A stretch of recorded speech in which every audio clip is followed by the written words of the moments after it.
Good morning, everyone. Bienvenue tout le monde. Welcome to the Alzheimer's Society of Nova Scotia's 13th Annual Early Stage Forum. My name is Kirsty Creighton, and I'm so pleased to be your MC this morning. Thank you for sharing your Saturday with us. To begin with, we acknowledge that we are in Mi'kma'ki, the ancestral and unceded territory of the Mi'kmaq people. We are all treaty people. The Alzheimer's Society of Nova Scotia understands our role in reconciliation and are working to implement the calls to action made by the Truth and Reconciliation Commission of Canada. Furthermore, we acknowledge the people of African descent who have been in Nova Scotia for more than 400 years and the 52 African Nova Scotian communities across our province. The Alzheimer's Society is committed to undertaking work to create collaborative and respectful relationships, and together, our goal is to identify and develop tools that align with the beliefs and needs of Indigenous African Nova Scotian and all communities. We are honored to walk alongside Indigenous peoples and African Nova Scotians as allies in the elimination of racism from healthcare and across society. So welcome to everybody. Nice to see lots of people here in the live audience and people out online. Our theme today is finding your path forward.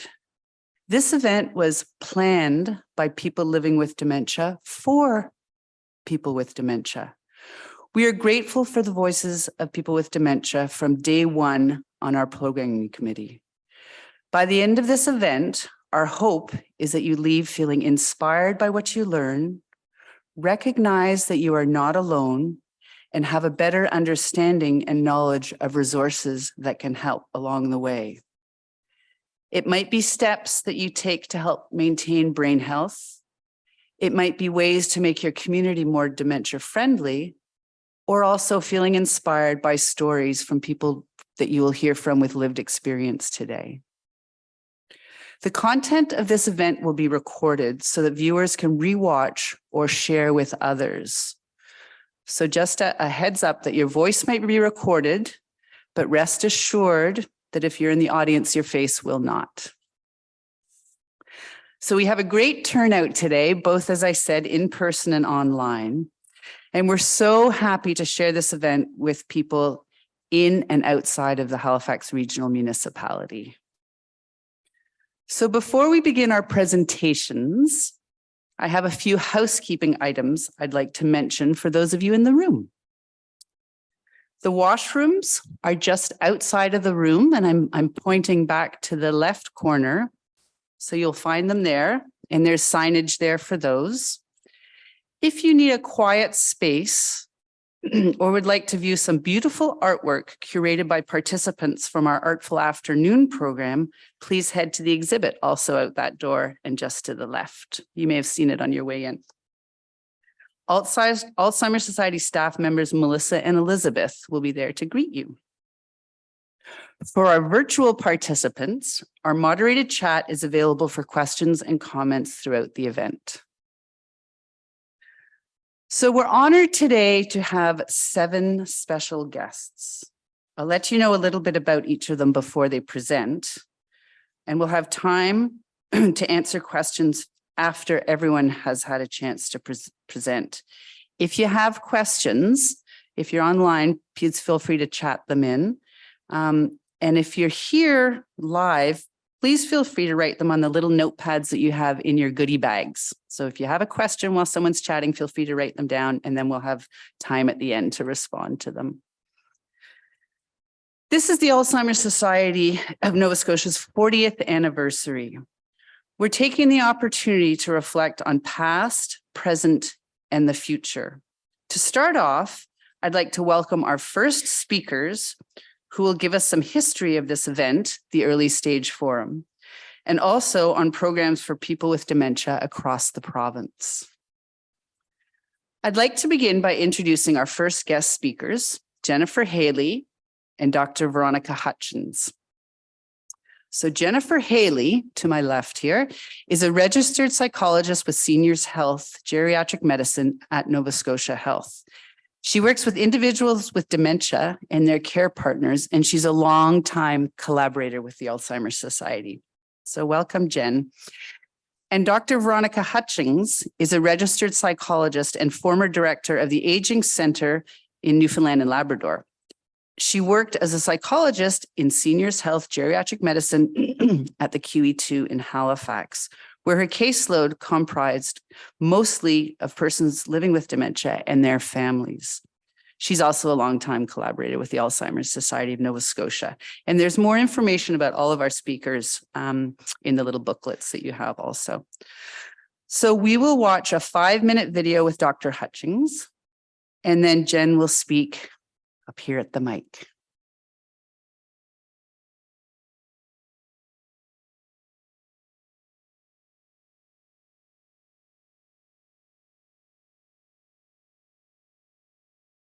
Hi, everyone. Thank you so much for inviting me to speak to you today via video at the 13th Early Stage Forum. I remember quite clearly having conversations with Linda Bird, who is the Director of Programs and Services at Alzheimer's Society of Nova Scotia, back in late 2010, early 2011, about the fact that there was nothing for persons with early stage dementia in Nova Scotia from Halifax at that time. And so we actually met, I don't quite remember exactly how it came about, but we connected some way, shape, or form in the waiting room of the Veterans Memorial Building, the Camp Hill site of the QE2 hospital. And we just sat and had a really great conversation in the waiting room there. And we were surrounded by people, being there to be assessed with, diagnosed with dementia. And she shared with me about how there was this upcoming conference, the Changing Melodies International Conference, happening in Toronto of that year, and how they were going to podcast. They were going to record the talks, including talks given by individuals living with dementia, and that we could get access to those. And so we could do our own sort of Changing Melodies conference locally by inviting people like yourselves, individuals living with dementia, care partners, family members, friends, and healthcare providers.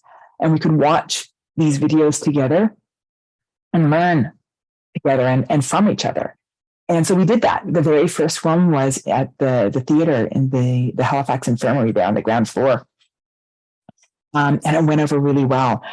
But, that nature of being in a theater setting didn't really encourage a lot of discussion amongst the attendees. So the next year we held it at the Bethune Ballroom down at the Victoria General Hospital site. And there was more interactions. And that year we used videotapes from Alzheimer's Society Canada and of persons, again, living with dementia. I think the next year is when things really got exciting, for me anyway, because we were able to have local people from Halifax and surrounding area living with dementia speak. So these were people who had previously attended an early stage forum or had completed the Shaping the Journey group, which was a 6-week psychoeducational group that the Alzheimer's Society and I had been co-offering, and they continue to offer it today in conjunction with Nova Scotia Health. And it's being in that room, in the Bethune Ballroom, with people living with dementia, sharing, the ups and downs, was so empowering. And I think it was really exciting, to see the change and to see people connecting and laughing. Because again, yes, it's tough. I'm not going to sugarcoat it. Living with dementia, with memory loss, with cognitive deficits, challenges, it can be really hard. But that ability to connect, to communicate with one another, with people who really get it, people who know that you're not done talking, you're just taking a couple of extra minutes to get your words together. for family members and friends to hear from other individuals living with dementia, to be able to normalize, to understand that process so that everyone can better help each other. It's a journey. And I think the more that we're able to talk and connect with the healthcare providers, with people who are living with dementia, with individuals, the family members and the friends, the more we're able to help and support one another so that, you might not be able to do things the way you used to or the way you might really want to, but you can figure things out. You can modify them. You can, find a way to continue to have a really fulfilling, vibrant, exciting life. And that's what I wish for all of you there today, that you're able to shape your journey with dementia so that it's vibrant and exciting and that you're able to live your very best life. So congratulations to the Alzheimer's Society on their 40th anniversary and on the 13th Early Stage Forum. I wish I could be there with you in person. Take care. Good morning. It is always hard to follow Dr. Hutchings, but I should be used to it by now. I had the office next to her in the psychology area of the hospital up till 2015. And if you found yourself in the vicinity of her at this time of year, you would notice her being even more positive and enthusiastic than her baseline. And that's saying something. She was putting up posters in our waiting rooms, that poster that you saw, and talking about the magic of this early stage forum, this workshop for persons with dementia and those around them. When she left us for Newfoundland, I got to take on part of her clinical work. And I think I can safely say that it had been her favorite part. The collaboration that she had with the Alzheimer's Society of Nova Scotia on programs for persons with dementia.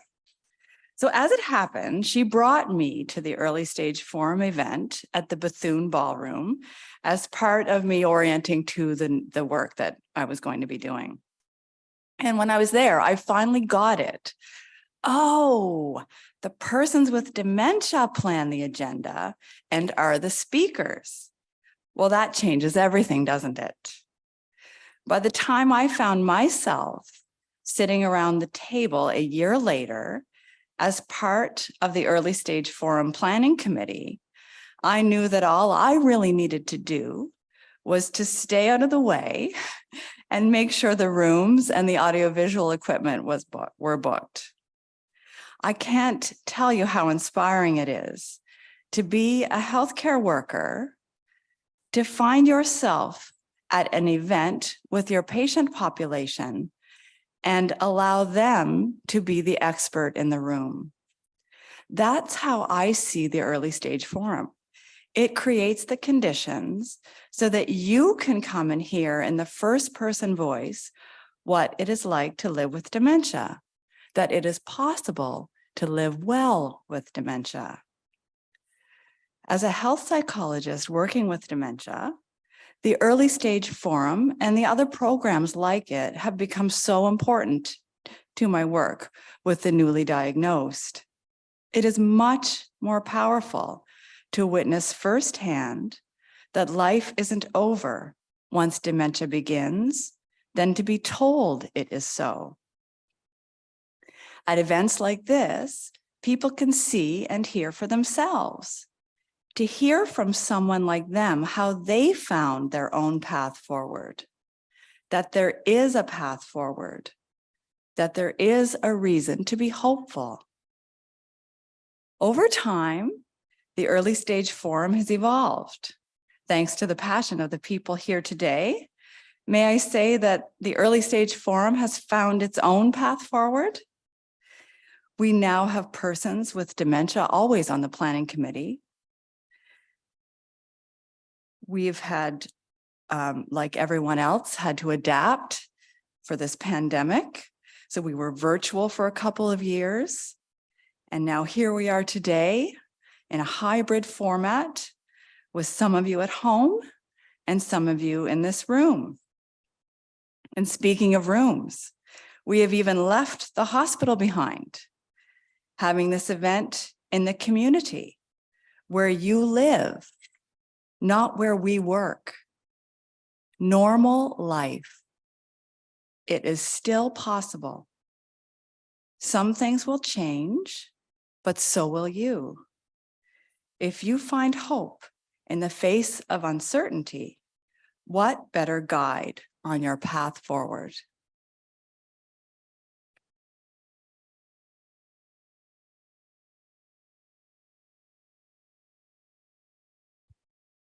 Thank you so much, Jen and Dr. Hutchings on grounding us in that really important part of our history in our 40th year, and also in the very hopeful message moving forward. So thank you very much for that. It's now my pleasure, with my glasses on, because I can see all of you if I look that way, but I need my glasses to look down at my notes. So it's now my pleasure to introduce our next two speakers, Marco Redden and Cara Guthrow-Murgatroyd. So Marco, closer to me, works with the Alzheimer's Society of Nova Scotia as the lead of research and evaluation. Marco studied gerontology at Mount St. Vincent and worked on research projects ranging from housing for older LGBTQ2S+ people to long-term care visitation policies during the pandemic. When he's not digging through data, Marco loves to read, crochet, and play pickleball. Cara is the team lead of education at the Alzheimer's Society of Nova Scotia. Cara has worked with ASNS for 14 years. She's responsible for implementing a range of programs and services that provide education and support to persons living with dementia, care partners, and healthcare professionals. In her spare time, she loves to get out in nature with her family, to kayak, camp, and walk her rambunctious doodle dog, Bailey. So together, this dynamic duo will be speaking about changing the future of dementia in Canada. So Marco, come on, or both of you come on up.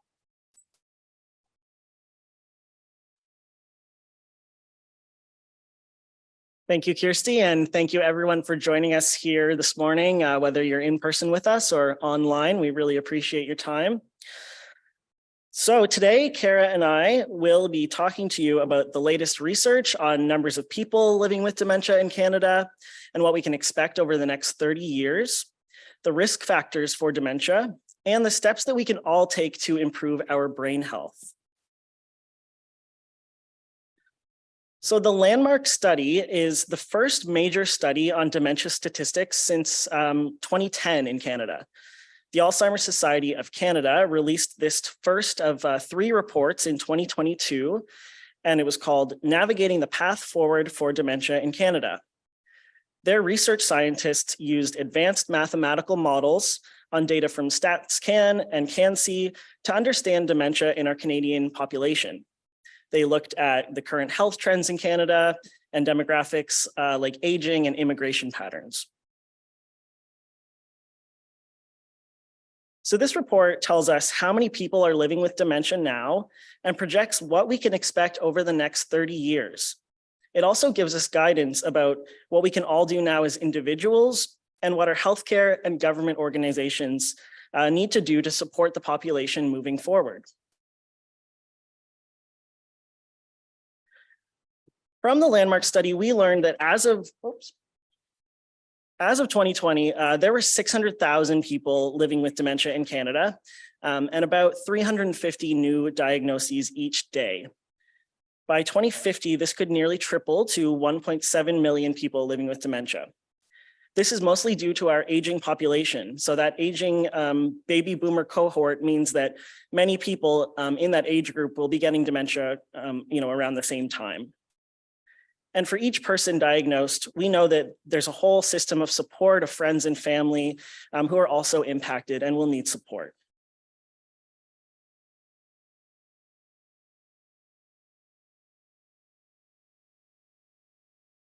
There we go.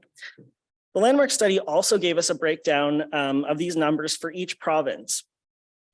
As of 2020, there were 15,300 people living with dementia in Nova Scotia. And we expect that this number would be around at least 16,000 now, and could be even higher given that we know that there are some people who are still undiagnosed. By 2050, this could increase to nearly 29,000, which would represent about an 87% increase in that time. So this graph shows how in Nova Scotia, we'll have a surge in people in their 80s and 90s with dementia by 2050 due to our aging population.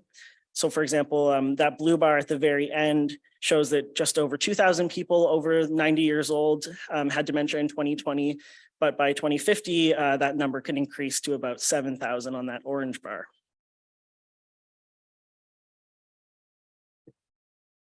The landmark study really paints an honest picture of where we could be as a population in 30 years if we maintain the status quo. The good news is that we also know a lot more about dementia now. We know more about the risk factors.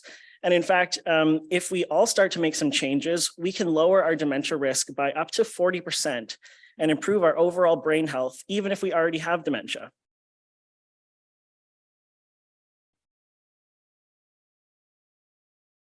So what do I mean about risk factors? We're still learning a lot about the causes of various types of dementia, but what we do know is that there are a variety of risk factors that make it more or less likely that a person will develop dementia. Some of these are non-modifiable risk factors, meaning that we cannot change them.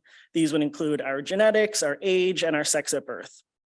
But up to 40% of our dementia risk is due to risk factors that we can make some changes for. So modifiable risk factors are not set in stone, and we can take steps to help our brains become healthier, whether or not we have a diagnosis of dementia.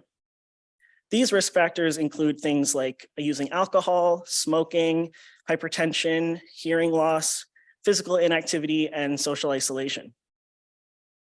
It's important to note that, while we talk about these risk factors as being modifiable, we know that many Canadians are not able to make some or all of the changes due to, their personal situations, their resources, and systemic inequalities. These factors are only truly modifiable if the proper support is provided by our communities, by our public health agencies, and other government organizations. We at the Alzheimer's Society can help by working with you to identify programs, strategies, and connections to community resources that can support you. So I will now pass it over to Kara to take us through some steps to change our brain health for the better. I'm vertically challenged, so I have to make sure that I bring this down to my mouth here. Can everybody hear me? Okay, good, great. So thank you so much, Marco. And just wanted to welcome everyone and thank you for everybody who's attending virtually today, but also all of you who are here at the Woodlawn Library today. Really nice to see this great number of individuals coming out to learn more about dementia. And of course, as Marco had said, there are some risk factors that we can actually work with and modify. And so the landmark study, what that did was it actually looked at the 12 actions for a healthier brain at any age. And so of course, what we're going to do now is actually to walk through some of those things. Let's just make sure the big one. There we go. Okay, so what are some of the things that we could actually do? And so, of course, the first thing that we can do is to be physically active each day. And so what does that mean to you? And I think that's really important. We need to know, what does that mean? What does that mean to us? And of course, it's ensuring that we choose something that we enjoy, which if we enjoy something, if we choose an activity that we enjoy, we will be more motivated to participate and to continue with that. So think of it as a list, think of it as an activity, not necessarily as exercise. And so choosing activities and sports that you enjoy and physical activity then won't seem like a chore or like a task that you have to check off of a list. Reducing time on the couch and moving more has added benefits in the sense that you'll have more energy, you'll have improved sleep, you'll also not only have improved sleep, but you'll actually it helps to reduce your level of stress that you might be experiencing. And then, of course, for those of us that may have difficulties with digestion, exercise can actually help with that as well. So when we think about exercise, what are those types of exercise? So it could include walking, it could include running, gardening, yoga, or Tai Chi. It could actually even involve team sports. And I know Marco actually plays pickleball, so that's a great team sport as well. And then yard work, so raking the leaves, pulling weeds, those sorts of things. And then, of course, for people over the age of 65, engaging in muscle and bone strengthening activities can actually enhance balance and then prevent falls. And we're in a season of time. The spring is the best time that we can get out there and become more active, which is really super exciting to see that we're finally in spring. Nova Scotian winters can have a tendency to be long. So number 2, we're looking at protecting your heart. So monitoring blood pressure, cholesterol, and diabetes closely. So what's good for the heart is also good for the brain, which is really important. Sometimes we don't necessarily think of the brain, we think of the heart. So whatever is good for the heart is also good for the brain as well. And so the third one is staying socially active. So make the most of opportunities to socialize. So it could be chatting with the person at the grocery store who's bringing in your groceries. Some of the friendliest people that I've actually met have been when I've been walking my rambunctious doodle in the community. I've met so many different people. It's a great way to socialize. I actually received a really great hot tip on grooming. So there's things that you learn from other people as well when you're getting out there in the community. So continue to engage with friends and family, especially those that may live at a distance. And I know for those care partners and those family members, they can feel quite stressed when they can't connect regularly. And so to be able to use apps like Facebook Messenger or Zoom and Skype, that can actually make it easier for you to have a conversation face to face. And we know how important that is for us to be able to pick up on those visual cues, right? To have that connection. Also, volunteering for an organization that you're particularly passionate about. That's a great way to grow your social network. It challenges our brain, but it also gives us a sense of purpose as well.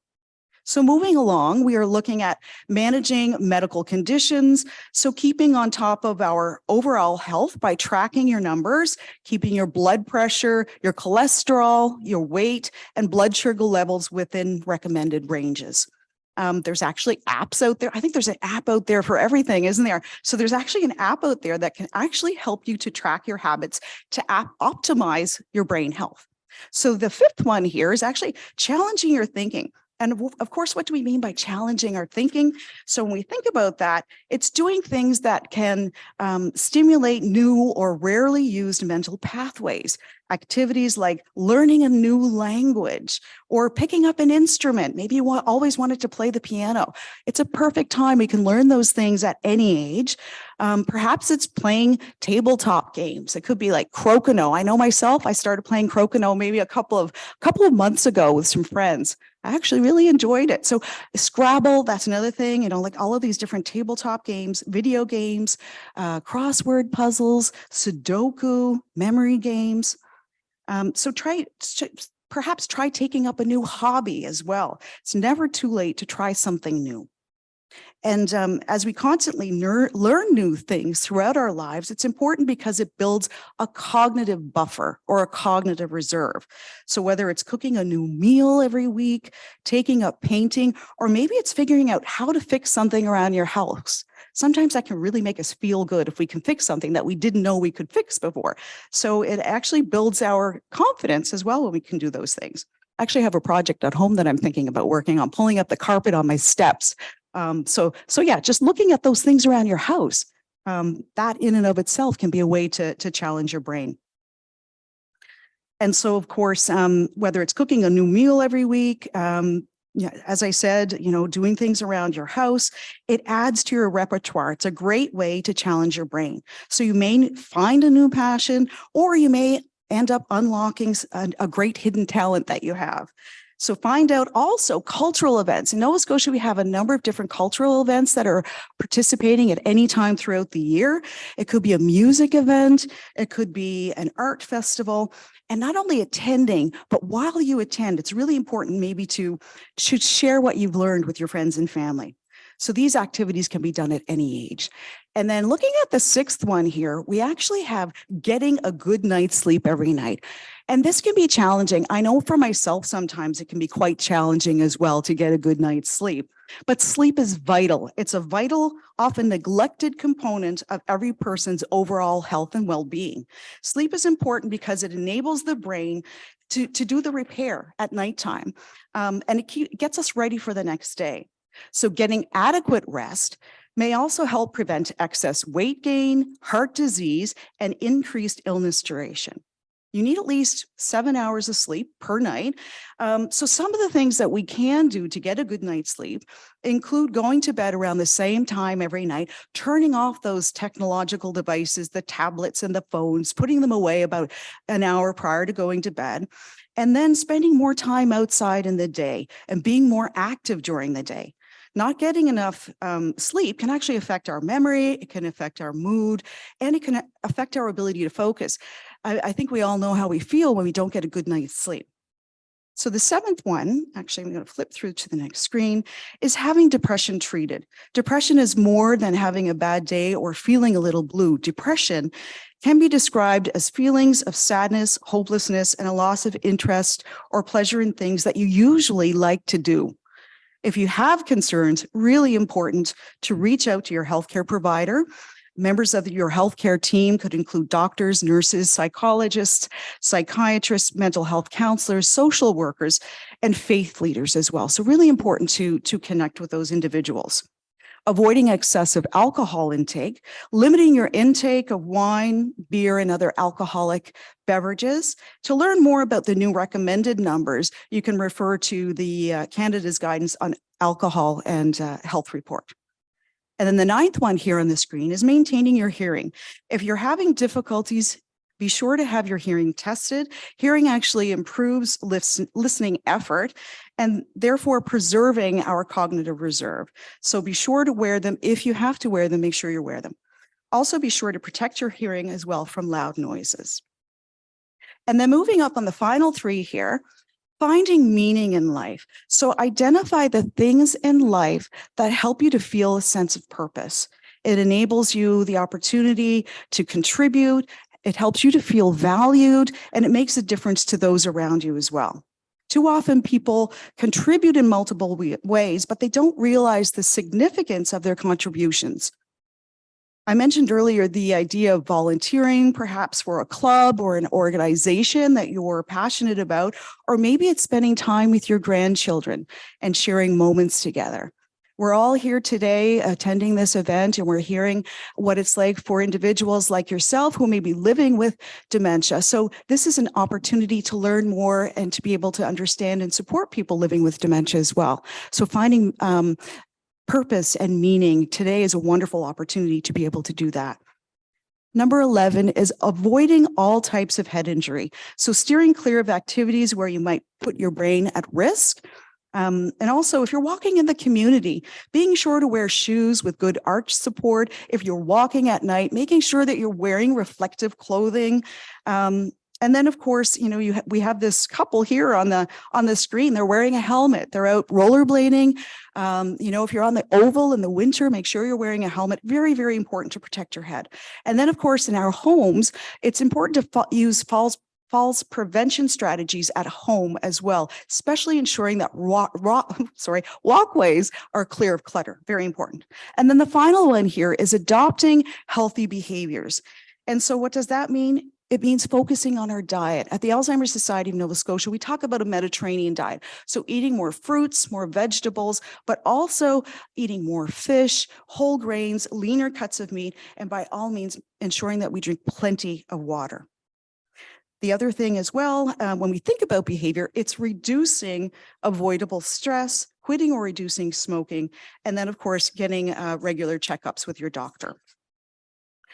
So we hope you find the actions helpful, and by all means, have fun with these 12 actions that we're recommending through the landmark report. If you'd like to learn more about the 12 actions, or if you have any questions about our programs and services, please feel free to give us a call on our confidential info line. The number there is on the screen. So thank you very, very much, and we hope you enjoy the rest of the day.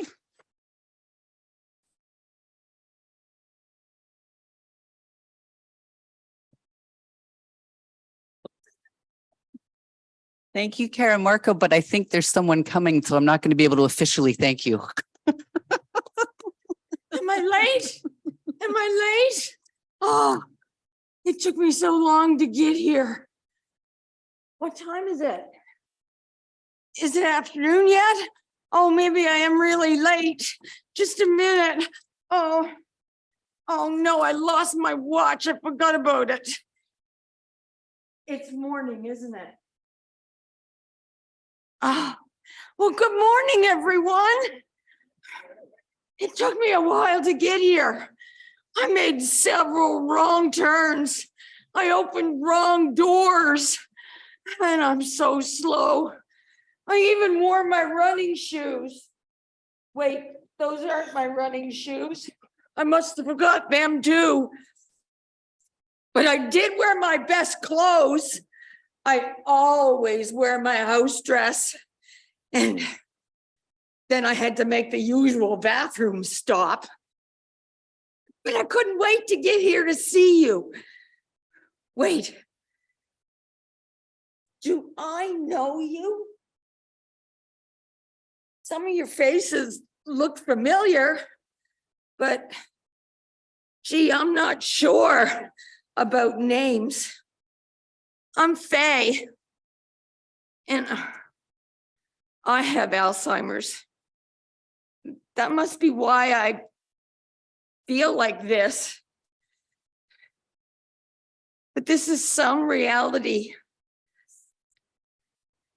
The reality of some with dementia. And then there are those that live well with the disease. And I want to apologize if this bit of humor has offended you in any way. I just wanted to bring a smile or a laugh to a situation, to an occurrence in a disease, which is no laughing matter. So let's start over.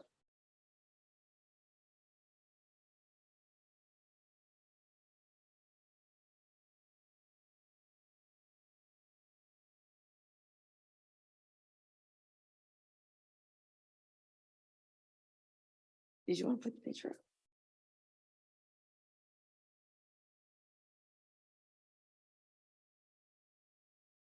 My name is Faye, and it's a pleasure to be here with you today.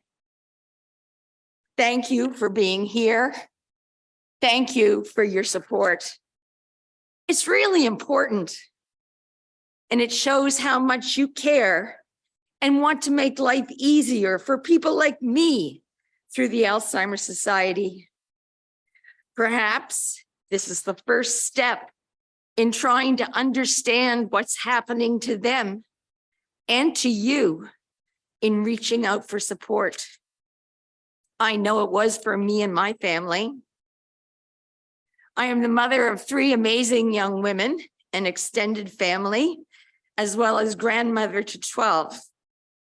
And over the years, I wore many hats, traveled many roads, some of which I hope you'll never see. But that's my past, and I'm here to talk about my life today. People look at me and think there's nothing wrong. I'm not in a wheelchair. I have full use of all my limbs. I can see, hear, speak, and listen sometimes. But I'm dying day by day, hour by hour. My life is ending. I have dementia, Alzheimer's disease. Receiving a diagnosis of Alzheimer's or any other type of dementia can be difficult and overwhelming for you and your loved ones.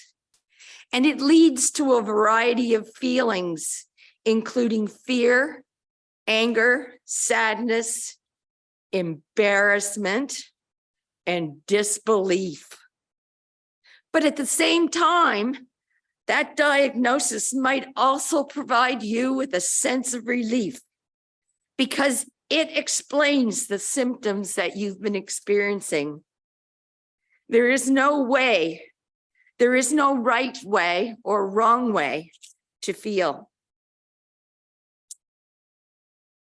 And the journey of dementia is a challenging one. Each day is a day in its own. It affects all in that person's life. But everyone is unique in how they perceive their disease and the challenges it brings to their life. I was diagnosed with Alzheimer's 13 years ago, a progressive disease which worsens over time. It has no cure, but treatments for symptoms are available and research continues. I'm so thankful for that early diagnosis. But prior to that, this insidious disease brought my life as I lived it to an end. I was losing the me that I was. It was a bombshell dropped into the living for everyone. Brief moments of fear were quickly overshadowed by apathy and indifference. I was like two people, one who was riding the whirlwind in my head and the other screaming, "This is not me." My life was slowly unraveling. I was not the same person I once was. Life had always held a joy. There was always a bright side, but the light of that joy faded. There was no enthusiasm, no joy, just merely existence, stress and depression. The downward spiral worsened after months and months and more doctors, CAT scans and tests. And still, well, maybe, maybe not, who knows? But after 3.5 years of appointments and doctors, I had a diagnosis of early onset Alzheimer's. Let me tell you, it was a little bit more than a shock in the reality.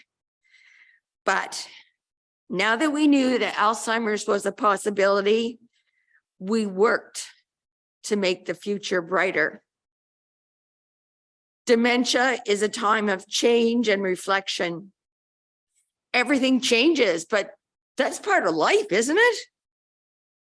I'm not the same person I once was, but neither are you. And it's all about how you handle it. You can either just roll over and let it come, or you can begin living again because you're not dead yet. For me, it was the goodbye to the life I knew in the past and hello to the one I now have. I chose to live a life of hope instead of easily living a life of despair. All the events, encounters, and relationships, they're important. I'm more focused on the being and not just the doing, and learning to let insignificant things go. It's our time together that's important. But lost occasions with those who matter, they cannot be replaced. So I look at Alzheimer's or dementia not as something lost, but a new stage of opportunity and strength. You have to find your own recipe for homemade happiness. I had to decide for myself about my life. A time in your life when you walk away from all the drama and the people who create it, and you surround yourself with people who make you laugh. Forget about the bad and focus on the good, because life is too short to be anything but happy. Focus what's important to you. Oh, how did I do that? Well, right now, you're likely to have a lot of questions about what to do next. I know as a family we were. The first link call was a lifeline for us. It began our education. It was a really good resource. The Alzheimer's Society, well, they're aware of what each locality offers. They also provide support and education sessions for both people with dementia and their families or caregivers. They put on forums just like this one. And it's hard to believe that I've been doing this for 12 years.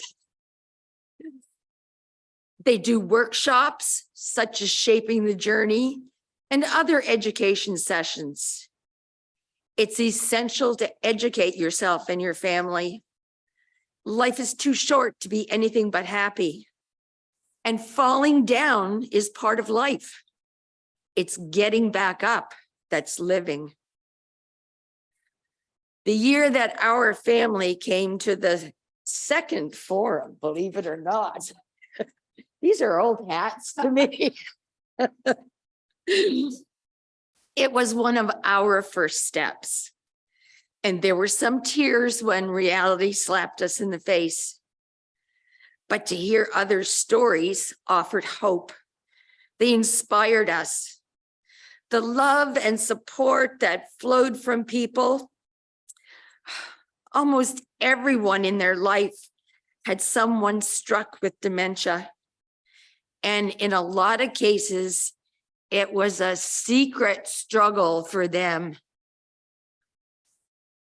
I was so moved and touched by the response. Family, friends, and care partners are a godsend, and bless them for all they do. But their understanding of dementia comes from seeing and reading of the disease. I live it every hour of every day. I still have my downtimes. I sometimes mourn the loss, but I never forget those responses and know that I am never alone. I am not letting this disease stop me in my tracks. I've been very fortunate. I responded well to the medication, and the fog in my head cleared a bit to let some sunshine in. But life isn't about waiting for the storm to pass. I have Alzheimer's, but it doesn't have me. I immersed myself in continuing to live my life as fully as possible, to find new opportunities and be content in that moment. Not sit back and fear what might happen. And loving my life serves as an inspiration, not only to me, but to those around me, because there's much life to live. A few years ago, the theme for this forum was the 10 warning signs. Maybe perhaps we're past that point in our journeys. So let's focus on how we can maintain a quality of life, both now and in the future. There are 12 actions for a healthier brain.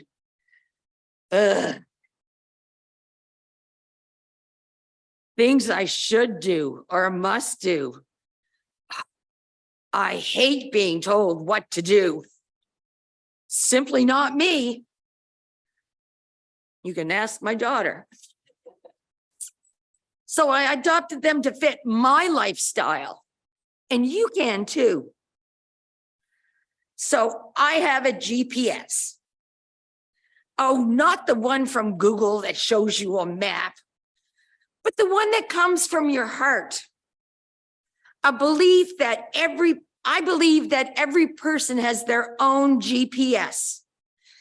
Great personal goal setting. GPS.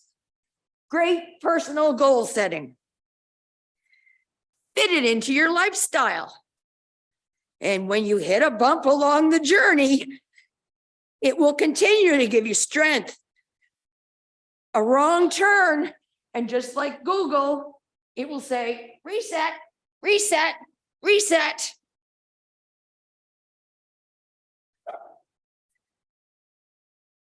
It's unbelievable what can be achieved when that happens.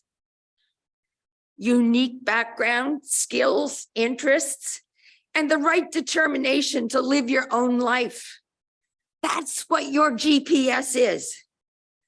Focusing on your strengths and abilities, enabling opportunities for continuation of normalcy and growth of self, enhancing individual purpose, meaning, enjoyment, and belonging. It means others enable me to live the best life possible. Excuse me. Belonging. Being socially active, to involve yourself with others. Now, it doesn't mean you have to attend every activity, but rather not to isolate yourself from life. For me, that is my friends and my church and support groups. It's a place to enjoy a cup of coffee and relax. Like Coffee and Conversations or the Connection Hub that the Alzheimer's Society produces. It's a place where my brain can relax. We tell stories about what's happening and how we're coping. And this sharing sends a feeling of, I'm not an oddball after all. Or maybe it's just going to Tim's for a cuppa, talking to someone in the bank, in line. It's your choice. And Thinking Challenge, I play games and puzzles every day. I have my morning coffee and my computer. Word puzzles that make me think. Games that are relaxing and yet require some thought in order to win. And I like to win. But that early morning stimulation of my brain gets it active for the rest of the day.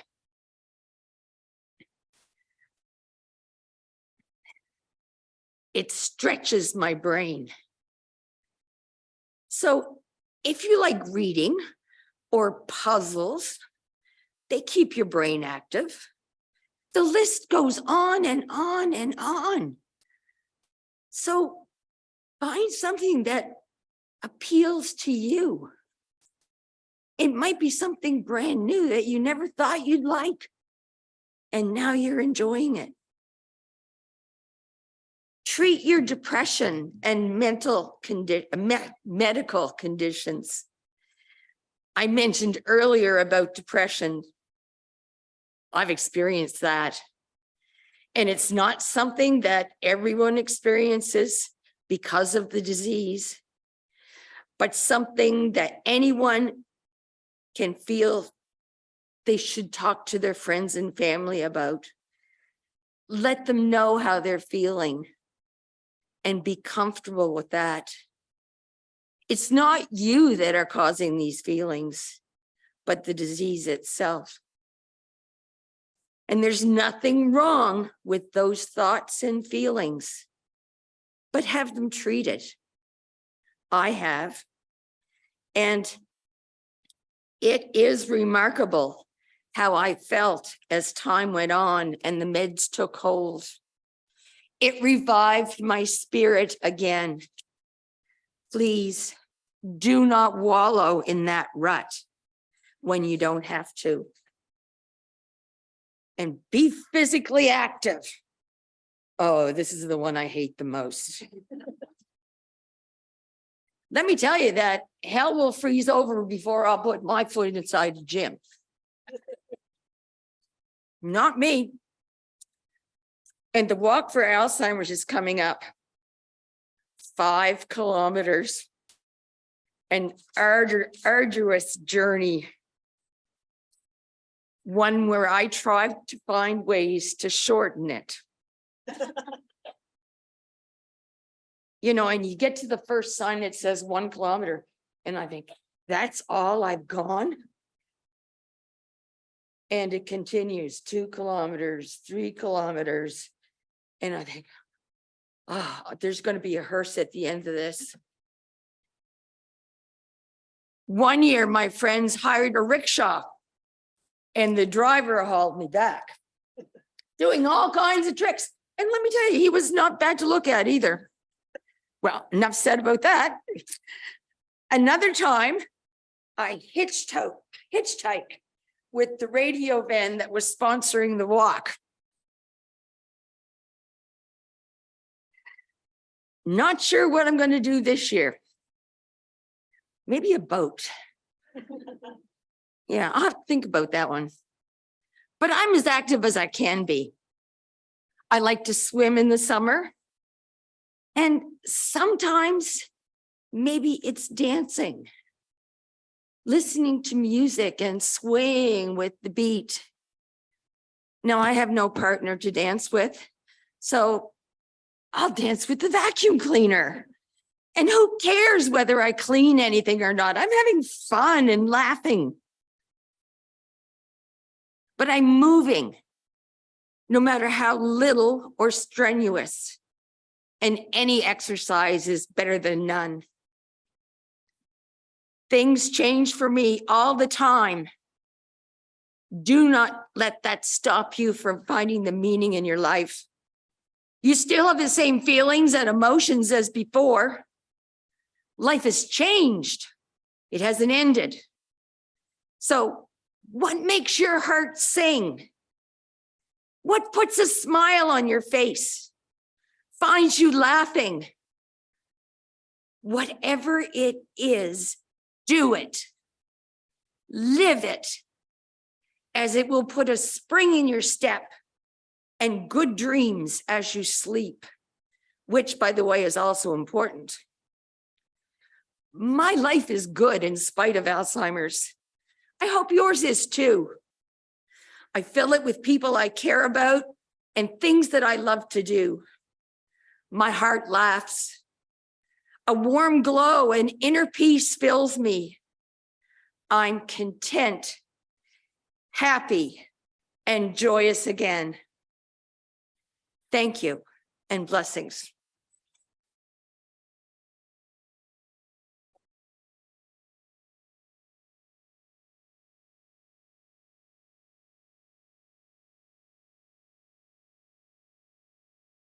Wow. Thank you so much, Faye, for sharing your story with humor and personal insight and hope. So yet again, thank you very much.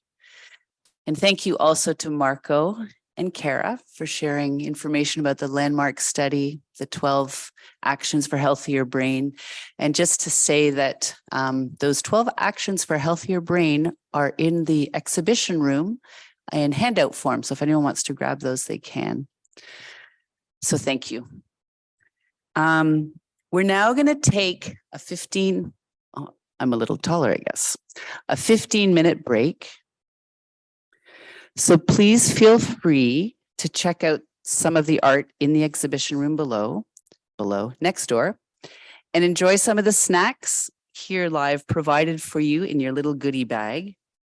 And a reminder that the bathroom's out there to the left at the back, to the right once you get out. And for those of you in person here and also online, we'll meet back here at 11:10. Okay, so I'm going to welcome everybody back here in person. I think most people are back in the room. Our purple and red room here, for those of you out in Radio Land, that's the color theme here I'm looking at. So I hope everyone enjoyed a stretch at home or a peek at some of the beautiful artwork next door here, maybe a snack. And we will move along with our morning.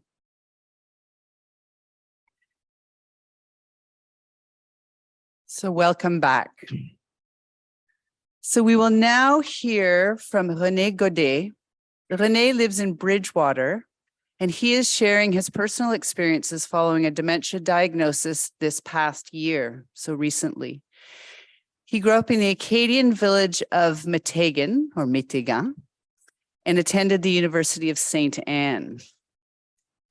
René and his wife Tammy moved to Bridgewater, where they adopted their son. René completed his Master's of Education and became a principal in a French school. He has a love for baseball and takes Spanish lessons and admits that he's not yet perfected the Spanish language. So more to come on that. So bienvenue. René will be joining us with a video here. Bienvenue, René. All right. Good morning, René. How are you? Good, very well. Thank you for joining us. So tell us a little bit about your story. How long have you been living with dementia? About a year now. Okay. And what is your diagnosis? Lewy body dementia. Okay. And tell me a little bit about how you came to get your diagnosis. What took place? I started to realize, and other people were realizing that I was forgetting the simple things. And as things went on, first we thought, well, maybe it's just that I might be overburdened with work, or just too much on my mind. So at that time, I just thought it was okay. I just needed a break, type of thing. But it didn't go away, and trying to remember the simple things was a challenge day to day. Absolutely. Thank you for sharing that. And tell me, what is living with dementia like for you? It's frustrating because certain things that I could do very easily in the past is not as easy now, but with the support of people and friends, it makes it a lot easier. And with especially with my wife, she does a lot of things to help me from a day to day. Absolutely. It makes a difference whenever there's some good supports in your life, doesn't it? Oh, for sure.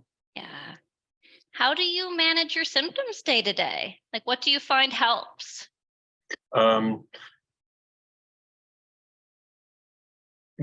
Getting to with friends, and in fact, I had a call earlier this morning, and most days I've got a few friends that are either retired or not working anymore. So they every day I go out and we go walk the dogs, and it's usually I've got a good hour of walking with somebody every day, and the dogs. Oh, that's great. It kind of gives you something to look forward to each day as well. Yeah. Yeah. What changes have you made to your daily routine or your mindset to help support yourself? It's the daily routine is the walking all the time, and it's something that I would do anyway, but now it's absolutely in the it's scheduled for the day that I'm gonna go and with the dogs, and I'll have one or two my friends that are retired that they come along with it. That's excellent. So, every day, that's how you're going to start your day, by being with friends and getting out walking. Yes, and there's usually some coffee somewhere in there as well. That's perfect. So we know that it's important to stay physically active and socially engaged. And we know that this is one of the key recommendations for Canadians in the landmark study. You've kind of touched on this, but do you have any advice on this? Yeah, I think it becomes very it's very important to have that support team close and keep them close with like family and the friends, and making sure that keep with it. So in terms of, okay, well, we'll do that another day or well, it's some days I wake up and I don't maybe as ready to go out to walk, but no, I know I enjoy it when I'm there, and it gets me up and going. Kind of building that into your routine is what I'm hearing, and kind of going with others kind of helps keep you accountable as well. Yeah. And the routine is it makes it easier, and also like where my wife will leave probably for work earlier than I would get up, but she'll put on some reminders for me on the refrigerator, things that have to be done, or reminders to do something that we did, or maybe for supper or something like that. So it's so she leaves me some a to-do list, which is just basically reminders for me. Absolutely. And I'm sure that helps, having it written down, and that part of your routine is to go look and see what's on the fridge for things to do for the day. That's right. Yeah. Oh, that's really good. All right. So we know that another one of the key recommendations for Canadians is to engage in healthy lifestyles. For example, having a healthy diet. We also know that dementia can affect one's appetite and food choices and things like that. Can you relate to this in your experience at all? Very much so. Yes. I noticed that my appetite is certain times were I didn't equate it to anything with the dementia. I didn't know at the time, and in one of our meetings, it was mentioned that could be something that it does happen, and so I was starting to eat a little bit more junk food and stuff like that. And when I realized that it's not necessarily that I'm hungry, but I'm just eating. And so instead of having a bag of cookies, I had sugar peas or baby carrots and those things. And at least it's healthy, and it's a lot better for me, and it's very good. Absolutely. So it sounds like you were noticing that change. You're craving those maybe not so healthy snacks, but you consciously became aware of it and started making more effort to kind of reach for those more healthy snacks instead. Yes. Yeah, absolutely. It's one of those things that a lot of people might not recognize as being part of dementia. So I think that's really helpful to shed some light on, and maybe other people in the audience are noticing that in their lives as well, that there's maybe a more craving for sugary or those other more unhealthy snacks. So good for you though for making that conscious effort to pick up the carrots, because we know that sometimes it's the yummy foods we want to go to. So good on you, Renee. Well, the other part that I haven't given up is coffee, and that gets me out of bed and doing in the morning. Well, exactly. And that helps you get up and go get that energy to go walking. Yes. Do you have any words of hope to share with the audience today? For me, thinking of that question is, it's if there's positive people in your life, and that they're ready to back you up and help, keep them close. They become very helpful and makes a world of difference for me. Thank you for that. And thank you so much for being with us today and sharing your story and your perspectives. It's been very helpful.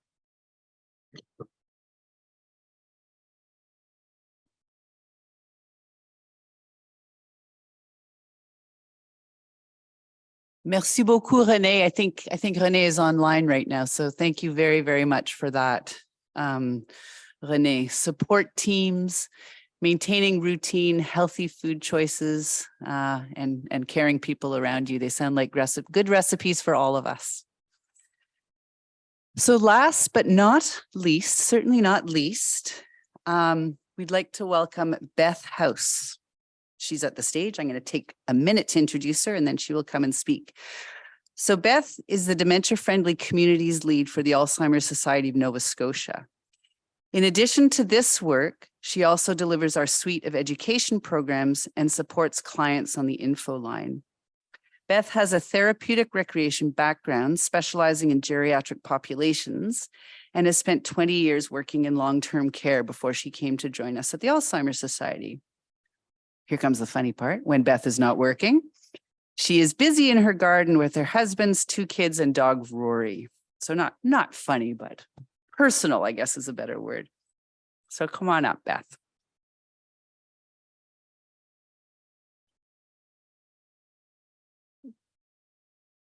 Thank you, Kirsty, for that lovely introduction. Am I clear? Can you hear me all right? Oh, good. So I'm here to talk about dementia-friendly communities. We know that it takes a community to help with this journey. It's not something one person can do alone. And I need the thingy. They don't just go with my mind. I need to do something. Maybe.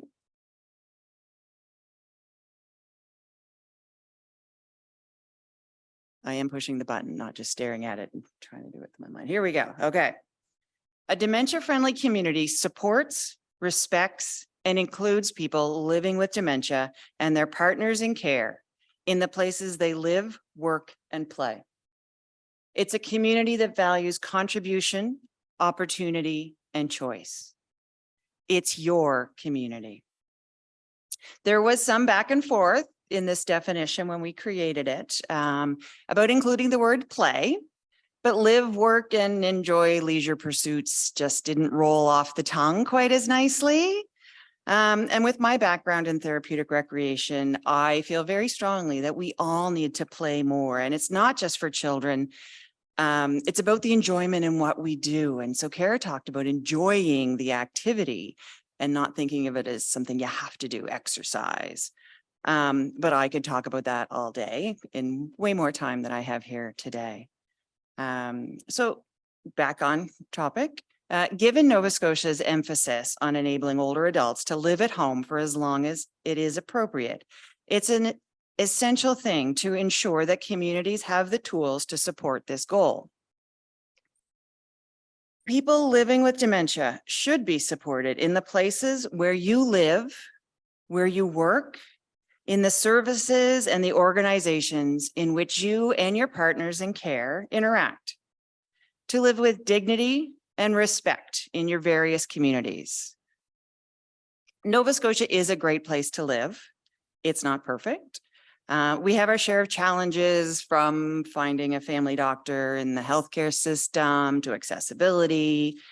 But the government is making some great strides with Accessibility Act, and we've been invited to some consultations, and generally this is a wonderful place to live. But what else can we do? The Alzheimer's Society of Nova Scotia is committed to advancing work to grow dementia-friendly communities here in Nova Scotia. Communities that are more inclusive and supportive of people living with dementia. And critical to this work is addressing the stigma associated with a diagnosis of dementia and creating an understanding of how small physical and social changes to the environment plays a key role in you being able to stay connected to your communities, your social networks, your community life, and engage in regular everyday activities. So how do we do this? This is no small task. We need tools and we need a plan. So first, the tools. The 4-year National Dementia Friendly Canada project concentrated on building awareness and developing resources and education tailored to the first key audiences. The project created tip sheets, videos, online education, an awards campaign, which we had a Nova Scotia winner, the Memory Cafe Nova Scotia, and toolkits to support the provincial initiatives. They're all available on the website, which you can see here. One of the primary goals of the Dementia Friendly Canada project is to train Canada's workforce to be more dementia friendly. One of the tools is an online course for those in the project's first focus audiences, which was recreation, library, retail, restaurant, and public transportation. So the course, titled Building Dementia-Friendly Communities, is a self-paced and interactive course that gives participants an overview of dementia and outlines the ways their organizations can best support people living with the diagnosis. Another resource that was created, tip sheets. So there's 6 tip sheets that were created, and hopefully there'll be more to come. How to be a dementia friend, dementia-friendly language guidelines, tips for dementia-friendly spaces, tips for dementia-friendly written material, dementia-friendly interactions, and given the current climate, dementia-friendly interactions behind a mask. Last November, the Dementia Friendly Canada project launched a video series titled Ways to be Dementia Friendly. This series features 4 short videos that show common scenarios that people may encounter in their work or in their day-to-day activities, interacting with someone living with a diagnosis of dementia. And it demonstrates ways to ensure that they feel included and supported. These videos show how simple acts can help support a person living with dementia. The video set in the restaurant industry speaks to the dementia-friendly actions you can take if you encounter someone who seems to be overwhelmed or distracted because of a busy environment. One video describes how you can best approach someone that if you feel they may need some guidance in finding their way. The video set in the library shows the importance of connecting with someone with dementia and not correcting.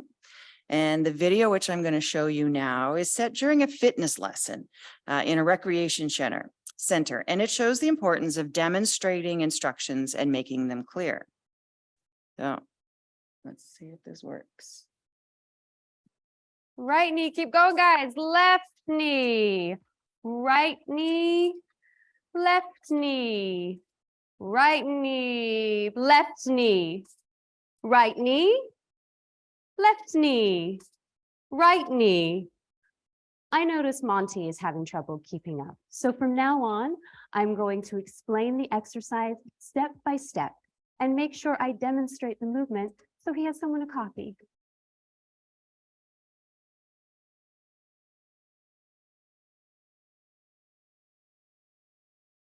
Hands behind your head, leaning back. We're going to go right elbow to left knee and back. That's it. And again, right elbow to left knee, left elbow to right knee, right elbow to left knee. That's it, Monty. And left elbow to right. There are simple actions we can all take to include and support people living with dementia. To learn more about what you can do, please visit alzheimer.ca/dementia-friendly Canada.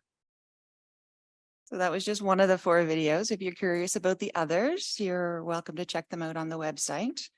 And I do have to say that a lot of the actions that you can take are not just dementia friendly, but they are friendly for a lot of different reasons. My mother, who does not have dementia, definitely needs someone to show her what she's doing in an exercise class. She definitely is not coordinated when it comes to that. We've stopped attending things, or we go right to the back so she's not just distracting other people.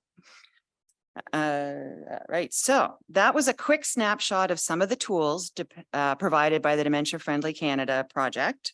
But just because we have a hammer and nails doesn't mean we know how to build a house. So the plan.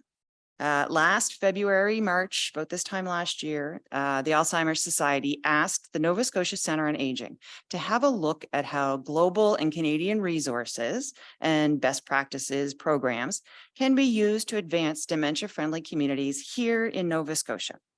This report and the guides that were created as part of the Dementia Friendly Canada project have been my go-to resources. So here's some of what the NSCA suggested. Create our own definition, which we've done and I shared today. Consider how to apply the learnings. The awareness and education are important to any change initiative because we're trying to change how people react and act. Whether we're trying to change one habit, we know how hard it is to change one of our own habits, but imagine changing many habits of the whole province full of people. But we also need to consider how do we use what we've learned, what's possible, what does it look like, does it make the desired difference? How do we keep this going? How does this effort not become a one and done, just a checkbox? Is there something we can do to help? What are the opportunities for ongoing engagement and dialogue and more learning and growth? The inclusion of people living with dementia. The Center on Aging in their focus groups heard very clearly the importance of involving people with dementia and their partners in care in the work. Other factors to consider are building on existing relationships, the value of connecting with other initiatives such as age-friendly initiatives. As a result of the report, Alzheimer's Society dedicated a position to lead the initiative, and here I am. So what have we done so far? So far, we've created our definition, which was a key piece from the NSCA report. We've done presentations at our own events, the conference last fall, our community night, awareness month back in January, here today. We've done presentations with the Halifax Libraries, the Art Gallery of Nova Scotia. We're working with Pier 21. So what are our key audiences? We'd like to start with libraries. It's the hub of many communities. And in the fall, we'd like to continue the work we've been doing with first responders, using tools from the Search and Rescue New Initiatives Fund project, which I've been involved with. The title is Managing Risks of Going Missing Among Persons Living with Dementia. And that in itself is a whole nother talk. We've created some of our own pieces. We have a one-page overview of dementia-friendly communities, a news article that came out in the Cape Breton Post. We've got little infographics, and we've been working on a few other things, and we've been adapting some things that have already existed. So these are patience cards. Thank you for your patience cards. It's a Nova Scotia resource that we created some time ago. These are cards that can be presented to a bank teller, a bus driver, a restaurant server, and it's a discreet way to ask for a moment to gather your thoughts or to explain that you have a memory condition and you might need just another moment or two. The blue one is for you to show, and the orange one could be shown by a companion who's with you. They are available in both English and en français. I've heard that often just the time it takes for the person you're presenting the card to read the card is all of the time that you need. But it also lets people to slow down and just in general. We have developed a one-page document that explains the cards as well as a website that you can access using a QR code. We have gotten fancy in technology. So that these are available at the Alzheimer's Society display in the quiet area with the artwork. For those of you at home, we will mail them out to you. Just give us a call, send us an email, let us know on social media, lots of ways to reach out. And we would love to share this resource with you. So what is next? We will develop some more of our own promotional materials. We have the website up and going and a website for the patients' cards as well. We'll tweak some existing resources to make them more Nova Scotian. The difference between the Dementia Friendly Canada project and our local provincial dementia friendly communities is that the tools and resources are created, but what we do in each province is a little bit different. And what we do in different communities is a little different within Nova Scotia. So it's really about making it our own. We want to develop a better communication strategy and how we want to share this information with Nova Scotians. We want to create an advisory group of people living with a diagnosis of dementia, partners in care, others invested stakeholders to help us make some of the decisions and develop this initiative as we go. We need to think about what a recognition program could look like. For example, so that businesses can show that they have completed some dementia-friendly education and training, and so that they can offer dementia-friendly services. We need to figure out, what does that education and training look like? Is it a one-time presentation, or is it several, including online modules, ongoing follow-up? So we need to figure out what that looks like. So what can you do? As amazing as I am only one person. We do have regional coordinators in all corners of the province now. But as amazing as they are, they're not enough. We need champions in the communities, raising awareness, advocating for change, sharing knowledge. So what does that look like? It's whatever you are comfortable with. If there are places that you frequent and you are comfortable sharing your diagnosis, let them know about the Dementia Friendly Communities Initiative, the website, what they can do to help. Suggest they call us or check out the website. You don't have to disclose your diagnosis if you're not there yet. That's not something you're comfortable with. Simply sharing a tip sheet is a way of raising awareness. If you visit a library like today, ask them if they've seen the tip sheets or the online education targeted at the libraries. If you're already using the thank you for your patients cards, keep doing that. Or if they're new to you, then start using those as long as you're comfortable. Invite us to speak at your community groups or clubs. We can do online presentations. We also have people in all of the community, well, not all of the communities. We have people across the province who are happy to come to your community and give presentations. The more we talk about dementia and the stigma associated, and the more we can educate and increase awareness, the more we can reduce the stigma, which is the backbone of what a dementia inclusive community is. So if you do want to get in touch with me, this is my dog, Rory. You can contact me at the Alzheimer's Society through the 1-800 number, through my email. And thank you for having me here today to speak.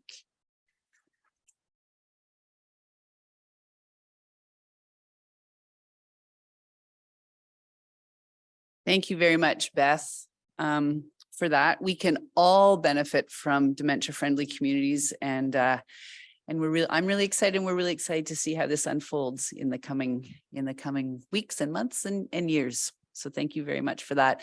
And as Beth said, if anyone is interested in hearing more about this initiative, please feel free to reach out to her or just reach out to the Alzheimer's Society and say what's going on in the dementia-friendly communities world, and we'll connect with you. So thank you for that, Beth. So we have a little bit of time for a couple of questions. So for our participants here in the room, if you have a question for one of our speakers, and Jen's around somewhere too, I think. If you have a question for one of our speakers, then we invite you to raise your hand, and either Sasha on this side or Chelsea on this side will come by with a mic. And you can speak into the mic with your question, or you can tell them your question and they'll speak into the mic. So for if you're in the room, put up your hand and we'll get your question forward. For those of you online, if you haven't submitted your questions already, please use the Q&A feature down at the bottom and your question will be brought forward by Sasha or Chelsea. We may not get to all the questions this morning. We have 5 or 10 minutes, but please don't hesitate to reach out to our info line if your question goes unanswered. Check out page 23 on the little booklets that you should all have. And here you'll find information about how to reach out to us. So the phone number that we keep repeating, as well as more information about all of our programs and services. So, any questions? I think there's a question. Chelsea, come on down. There's a question, it looks like, here at the front. Or one, or I don't We know. have one online as well. Okay, we got one online and then we've got one in person here. Perfect. Am I unmuted? So we have one for Renee. I just want to make sure we get Renee connected virtually. And we're getting lots of compliments coming in online as well, thanking all the panelists for speaking today. And so we're getting Renee connected. And Renee, you can hear us okay? Yes, I can. You can hear me? Yes, we can. Awesome. You woke us up. So one question we got from online, Renee, was, when you're having a hard day, what is important for your family to know? For them to be patient with me, so because it was those times are the ones that I need. I'm not going to find something very quickly. I'm not going to do things as efficiently as other days. So it's just a thing about I need patience on those days. I'm not going to hurry. I'll get it done, but some days it's going to take me a few days, a few more moments than usual. Perfect. Thank you, Renee. Thank you very much, Renee. And I think we've got another one down here in the room.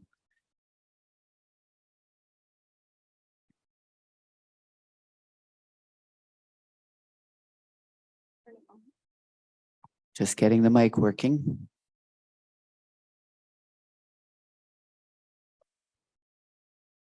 Handing the back out mic across the room. Here it comes. Hi, first of all, I'd like to thank you all for this. We're in the early stages of the journey. And my question isn't so much about the healthcare in the province, but for those on this journey who don't have a medical practitioner, are there resources available as things progress so that we know where to turn as required? Thank you. So for someone on the journey without a medical practitioner, what and where are the resources that they can turn to?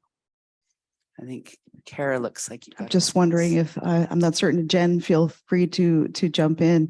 If you don't have a medical practitioner, really important to call 811 and ensure that you are able to get connected to the family practice.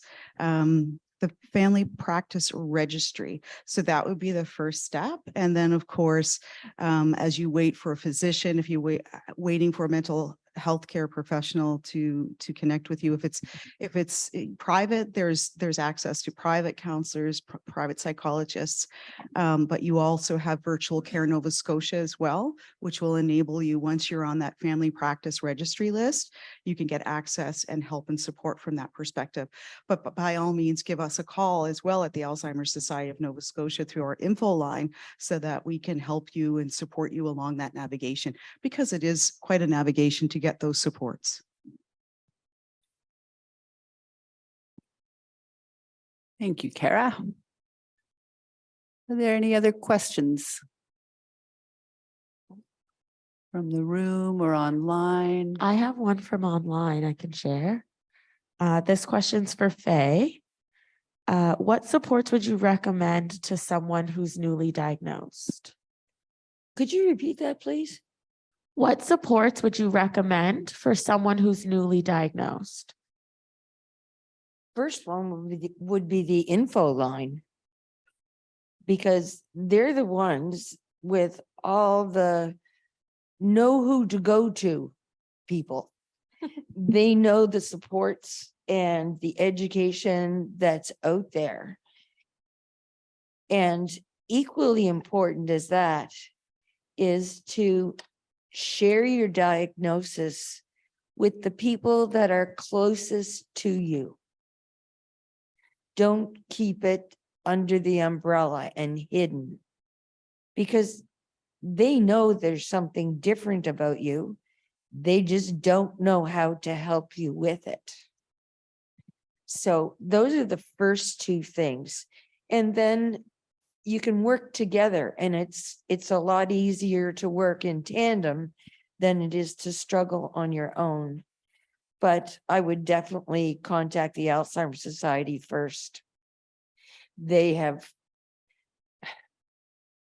more knowledge about what's going on in each different community than probably your local family doctor does.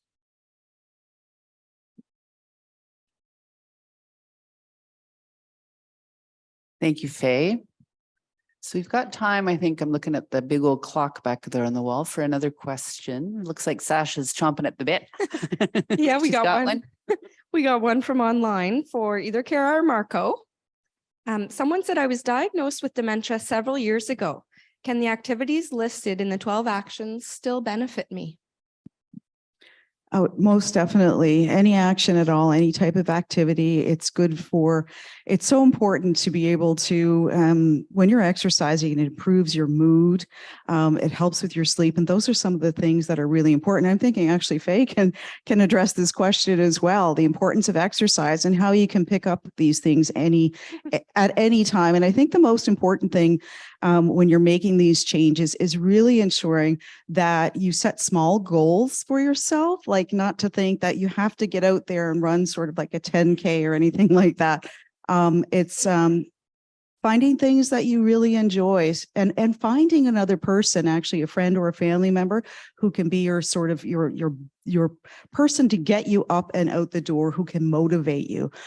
So these things can be done at any time, any season, any of these 12 actions for better brain health. And you can start at any age. That's the thing that's, I think, most hopeful about these messages and these actions that we can take. My daughter's up there laughing at me because I'm not the exercise person at all. But it can be something simple, like as you're sitting in your chair watching your favorite TV program, to move your feet in and out or cross your legs back and forth. It doesn't have to be big and strenuous. And she's going to continue laughing at me because if I say anything about exercise, she's going to be on my case. Nice to have a daughter looking out for you.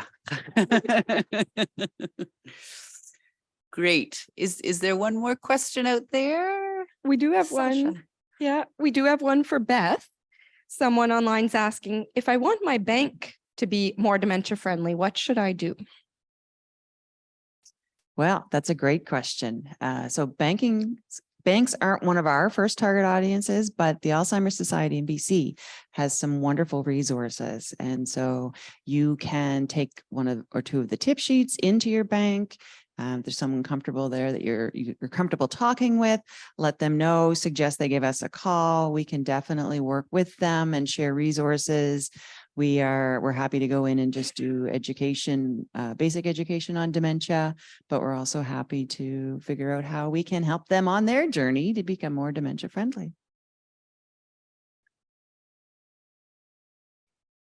Thank you, Beth. So again, if your questions weren't answered, please feel free to call our info line or reach out to us on one of the phone numbers that are all over the materials we've given you. So just wrapping up, an enormous thank you to our speakers, to especially to Renee and Faye, speaking of their experiences.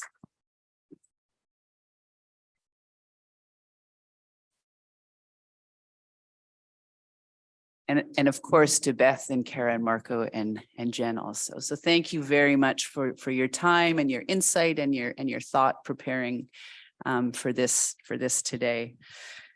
Thank you everyone for your questions and comments and for sparking some wonderful conversation around living well with dementia. And I think the conversation for many has begun today, but it will continue, as we leave today and move on with your weekend and the time ahead. So once again, thank you on behalf of us all to our speakers today. You've been an invaluable part of the success for this event. For our virtual folks, we have a poll to help us evaluate and plan for future events. So if you're out there in virtual land, please take a few moments to respond to the poll on your screen. For those of you here in the room, please find an evaluation form in your bags. And we'd really appreciate it if you take a minute just to fill it out and leave them on your chair or at the registration desk. This is the first time we've had one of these events hybrid this way. So your feedback will be really important for informing the way that we do it next year. So thank you to everyone for taking a minute to do that. Just so that you know also, while you're filling those out, the Alzheimer's Society will be sending all of you a link for a recording for this event. So we've all been recorded for time immemorial up here. You can watch it again, and also please feel free to share it with anyone who you may think may benefit from some of the information that the speakers have shared with us today. If this is your first event with us, please know that we have many different kinds of events throughout the year with the Alzheimer's Society. Our next one that I think Faye spoke of and we've heard about a little bit today is our IG Wealth Walk for Alzheimer's Day in May, or Walk in May. They're across the province. There's one happening here in Halifax at the Oval over on the other side on the Halifax side. Starts at 10 a.m. May 28th. And then for those of you online in different parts of the province, check our website for the times and places. It's a great way to get out in communities across Nova Scotia and to show support for people living with dementia and their partners in care. So please check out the website to find out more information. Thank you to all the staff at the Alzheimer's Society who are sprinkled throughout this room, and some of you online probably, who provided support here today and behind the scenes. Thank you especially to the volunteers on our early stage forum committee. So thank you. I am told you are amazing. I wasn't on the committee, but I have here in my notes that you're all amazing. So thank you very much for that. Thank you to Basil Audiovisual, our producers for the event, and to the Woodlawn Public Library, the physical space that we're in here, for hosting us at this beautiful and accessible venue. So from myself and on behalf of all of the staff and board at the Alzheimer's Society of Nova Scotia, thank you for joining us today, both virtually and in person. It's been a wonderful show of community support. Take care.